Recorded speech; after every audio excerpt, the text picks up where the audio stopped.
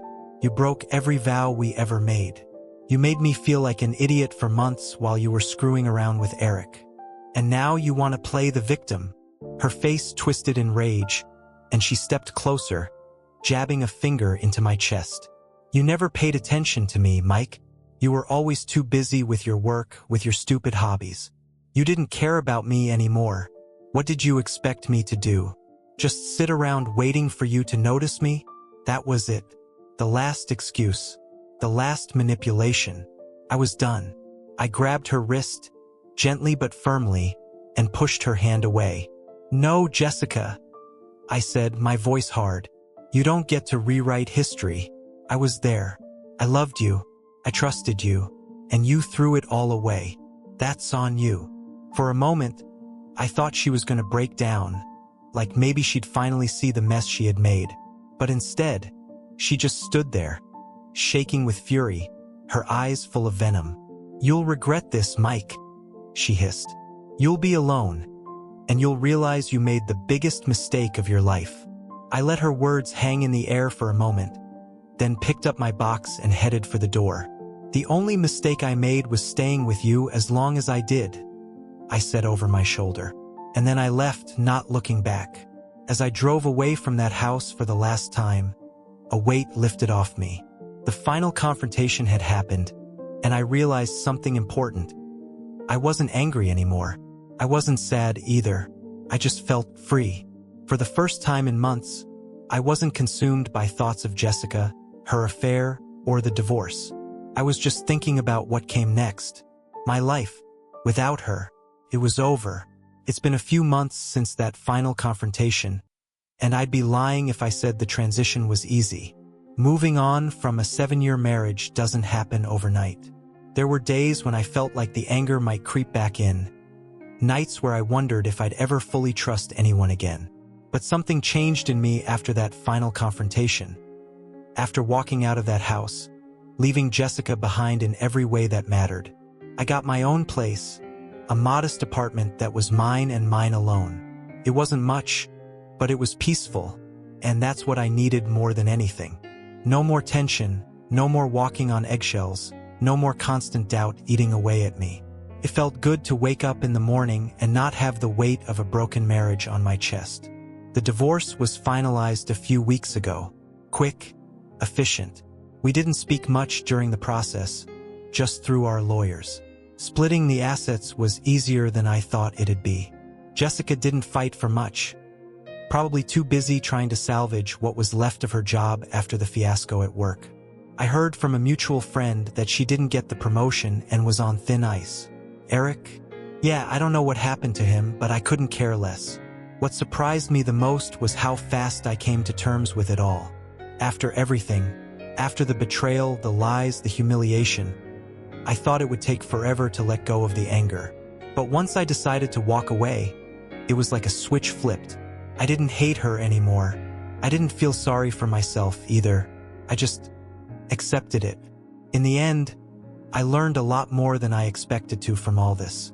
For one, I learned that you can't fix something that's already broken beyond repair. Jessica and I were already falling apart long before the affair started. I had been too blind, too complacent to notice it. But the biggest lesson I learned? You can't control what other people do, but you can control how you respond. Would I have done things differently if I could go back? Maybe. I might have confronted her sooner, or maybe I wouldn't have gone through with the whole revenge thing. But honestly, I don't regret it. She hurt me deeply, and she paid the price for it. Not just with me, but in her career and her life. And no, that's not something I feel guilty about. Here's my advice for anyone in a similar situation. If you suspect something's wrong in your relationship, trust your gut. Don't let yourself be gaslit into thinking you're paranoid. If someone doesn't respect you enough to be honest, they don't deserve you. And once you've made the decision to leave, do it. Don't look back. The longer you drag out a toxic relationship, the worse it gets. Life after divorce is better than I expected. I've reconnected with old friends, focused on my work, and even started seeing a therapist to work through some of the trust issues I've built up. And honestly, I'm okay.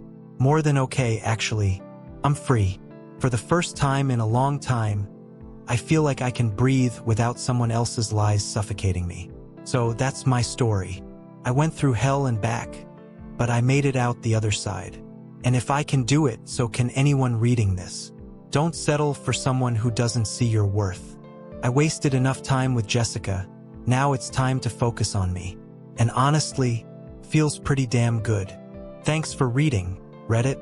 If anyone else has gone through something like this, feel free to drop your story below. We're all in this together.